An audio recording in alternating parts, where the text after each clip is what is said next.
What is called Franceafrique is indeed collapsing as the French military French military begins to withdraw from the four Sahel states, or an African West African state withdrawing from Chad. Now, Chad is the fourth country following Niger, Burkina Faso, and Mali. On the same day, Chad government has requested for the French government to withdraw its military. Senegal also has done the same. So now, from the three countries, Burkina Faso, Mali, and Niger, which also have formed a confederation state, have been successful in kicking out the French military, as it does not comply with a sovereign state. Now Chad has followed, and French military has begun to withdraw. There are about 1,000, between 1,000 to 1,700 military, but the French government has said it has started already to withdraw some of them. So they are saying, according to their media, there are about 1,000 French military in Chad.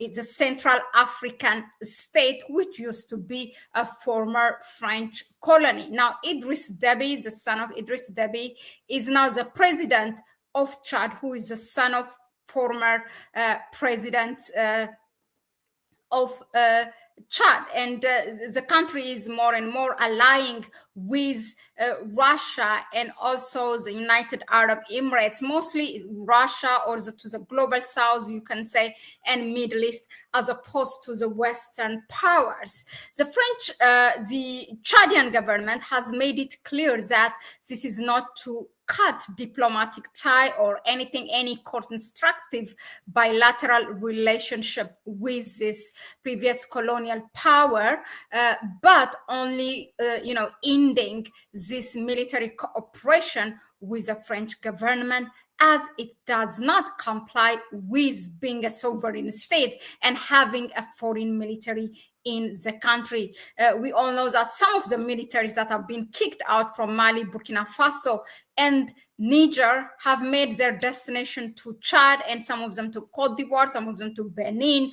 So now the one in Chad is withdrawing. So the French military has started to withdraw by withdrawing, first of all, because it has an air base, withdrawing two of its planes, war planes, and then also its militaries. According to the officials from France, it could take several weeks to withdraw all the military, but it has started. So France has begun recalling its military assets from its former ally, let's say, its former colony, Chad, in the latest blow to its dwindling influence across its former colonies in Africa. Now, two Mirage fighter jets returned to a base in eastern France on Tuesday. That's what the army spokesperson Guillaume Vernet said.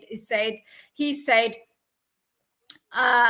it marks the beginning of the return of French equipment stationed in Chadian capital in N'Djamena. Well, we say as an African, it marks the end of the days. It's the beginning of the end of the days, ending the neo-colonization in the Central African state in Chad by cutting that military relationship. So they said, we, like, as if they put it there in kind of borrowed stuff. Well, the withdrawal of the planes came 2 weeks after the Central African state announcement requesting and ending the military cooperation with Paris. Chad's foreign minister on his side said, his name is Abdrahman Koulamala, said that the country remains determined to maintain constructive relationship with France in other areas of common interest for the benefit of both people. Until then, there are about now 1,000 French troops stationed in the country, which have started to leave. Now, France has a number of French militaries stationed in Africa.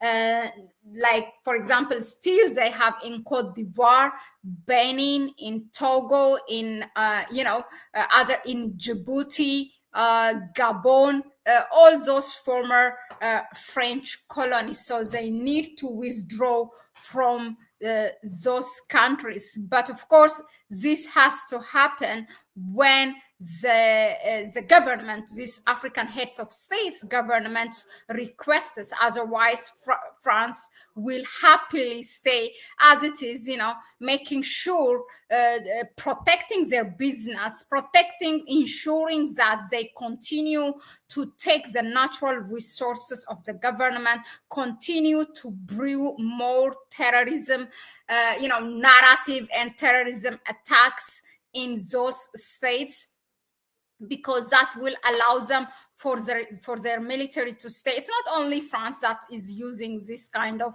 method. Also the US military, AFRICOM, uses the same thing.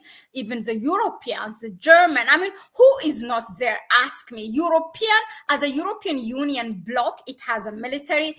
Also, as individual countries with bilateral relations, they bring their military. Even Canada, it's a baby of the United States, has a military there.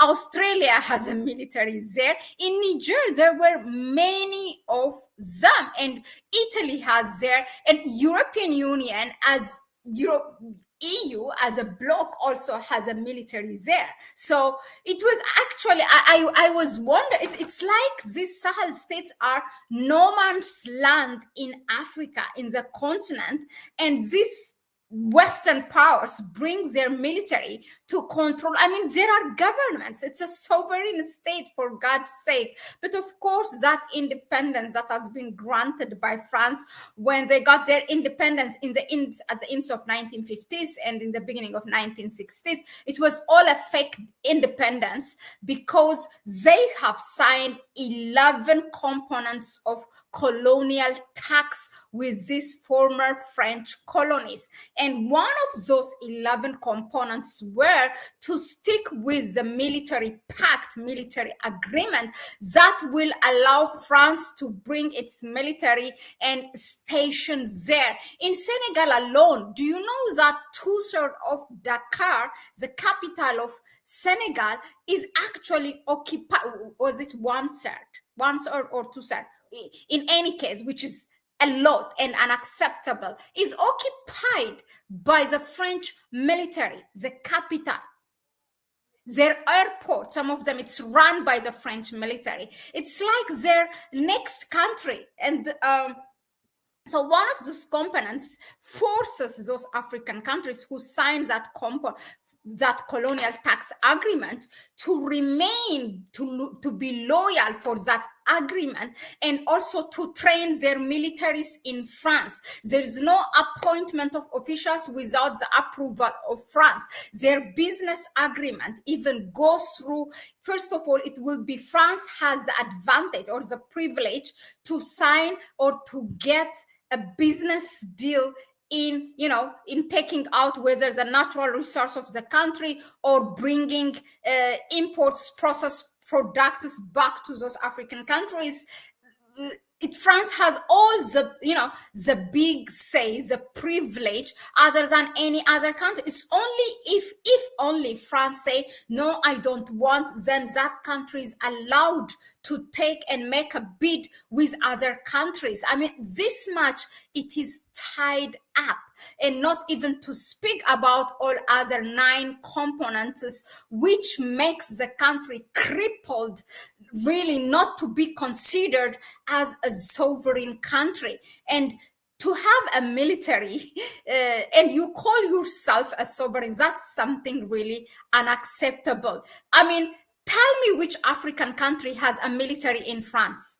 Even those who actually have fought for France during the Second World War in Europe, who have aligned with France. For example, the Senegalese militaries, the massacres that they have done against those Senegalese militaries, because after the Second World War, these militaries, who came back from war, they have asked for for their country to be independent, and for their military for the French military to withdraw from their country. And guess what? They have been massacred together by the French and the UK government. And those massacres did not even get a chance to be commemorated by the Senegalese government during up until now. It's only this year with Diomaye Faye, with the PASTEF, this Pan-African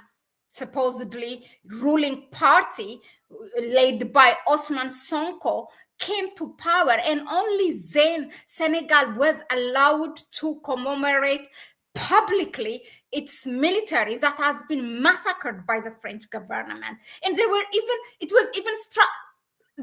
struggling to admit it publicly, that they have massacred the Senegalese militaries that helped France during the Second World War. So it was this much. And there are so many things that your government do not tell you, meaning if you are an African, do not teach you in school, because all the curriculums are,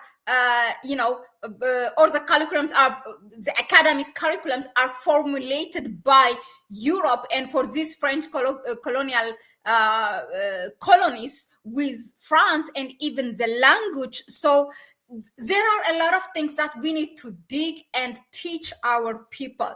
But back to the point that where I started, so the French military has started to withdraw from Chad. That is a step, but we cannot just give it to Idris, to the son of Dabi, saying that, this is really the government, what the people of Chad wanted, because he's just assuming he's one of those, political dynasties in Africa. Those dynasties, they don't have kingdom, but they manage to stay in power by transferring power to their sons, to their families. So some countries like Togo, ever since independence, the power has been transferring from the father to the son.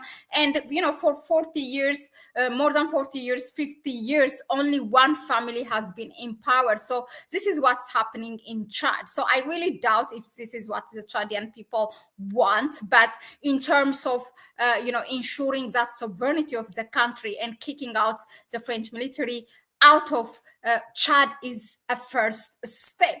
Hopefully, there's a lot to be done, and that hopefully this government will continue to respond to the need or demand of the nation. Thank you very much for tuning in, and let us know in the comment section what do you think of this move by the French government. And guess what? The French, not only Franceafrique is collapsing in what they call Franceafrique, because they still think that France is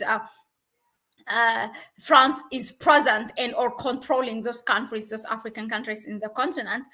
So yeah, not only Franceafrique is collapsing, but the government of France itself in real time is collapsing. And perhaps this is informed by what's happening in Franceafrique, but that needs its own study and research, but definitely I see a relationship with that.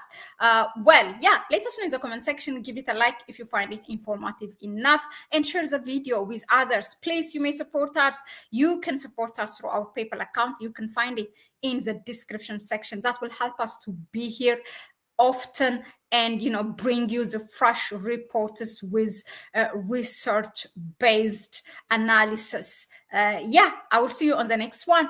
Tonight we will analyze the French government collapse in real time, and also Prime Minister Abiy Ahmed's visit to Turkey and making that peace deal with Somalia. Those are our topics, so tune in. It will be 8:30 p.m. at Central European time, or 7:30 p.m. at GMT or Ghana time. Okay, bye-bye. Until next time.